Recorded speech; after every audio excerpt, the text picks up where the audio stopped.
Hey guys, இன்னைக்கு எங்கள் ஊரில் சந்தை. அடுத்த ஒரு வாரத்துக்கு தேவையான காய்கறி அப்புறம் கொஞ்சம் ஸ்நாக்ஸ்லாம் வாங்குறதுக்காக நானும் செல்லியாவும் ஒரு ஒயர் கூட எடுத்துக்கிட்டு சந்தைக்கு கிளம்பிட்டோம். அதோட மினி விளாக் பார்த்துடலாமா? வரும்போதே செம கூட்டமாக தான் இருந்துச்சு. அப்புறம் எனக்கு என்னென்ன காய்கறிலாம் வாங்கணுன்றது தெரியாது. ஏன்னா குக்கிங் ஃபுல்லாகவே என்னோட மாமியார் தான் பண்ணுவாங்க. நான் குக்கிங் தவிர மற்ற வேலை எல்லாமே பண்ணிப்பேன். ஸோ அதனால் அவங்க கிட்ட வரும்போது லிஸ்ட் வாங்கிட்டு வந்தாச்சு. அந்த லிஸ்ட்டை பார்த்து எது எதெல்லாம் கிலோ கணக்கில் வாங்கணும், எது எதெல்லாம் சும்மா 20 ருபீஸ் 30 ருபீஸ் வாங்கணும்னு கூட எனக்கு தெரியல. ஒன்று ஒன்றா ஜெகதீஷ் கிட்ட கேட்டு கேட்டு வாங்கிட்டு இருந்தேன். இந்த சிலைவை எங்கே கூட்டிகிட்டு போனாலும் தேவையில்லாத சம்பவத்தை இழுத்து விட்டுறா. நாங்களே வந்து தேவையான அளவுக்கு காய்கறி தான் வாங்கிட்டு வந்தோம். ஏன்னா நிறைய வாங்கினா வேஸ்ட் ஆகிடும்னு சொல்லிட்டு இவன் வேறு எடுத்து எடுத்து ஒரு காயை டேஸ்ட் பார்க்குறான். அது எங்கள் தலையில் பில்லை போட்டுடுறாங்க.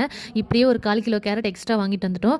அப்புறம் பக்கத்துலேயே வந்து ஆவின்னு இருந்துச்சா, ஜெகதீஷ்க்கு ஒரு காஃபி குடிக்கணும் போல இருந்துச்சு. அதனால் அவர் காஃபி குடிச்சாரு. நானும் செல்லியும் சும்மா தான் உட்காந்துட்டோம். அதனால் ஒரு குல்ஃபி ஐஸ் வாங்கி நானும் செல்லியும் ஷேர் பண்ணி சாப்பிட்டுட்டு இருந்தோம். அண்ட் அப்புறம் இதுதான் எங்கள் ஊரோட தென்பண்ணியாறு. தண்ணி இருக்கும் போது பார்க்கறதுக்கு செம சூப்பராக இருக்கும். அந்த பிரிட்ஜ்லேருந்து பார்த்தாலே செம அழகாக இருக்கும். இப்போ கொஞ்சம் தண்ணி இல்லை, பற்றாக்குறையாக இருக்குது, வறண்டு போய்.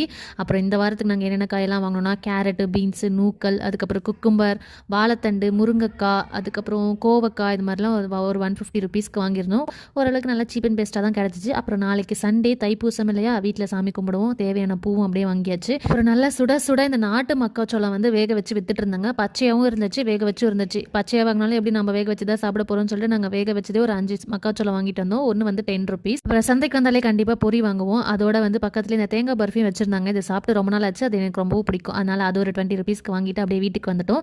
வந்ததும் மக்காச்சோளம் நல்லா சுட சுட இருந்ததும் நான் ஜம்முன்னு மக்காச்சோளம் சாப்பிட ஆரம்பிச்சேன்.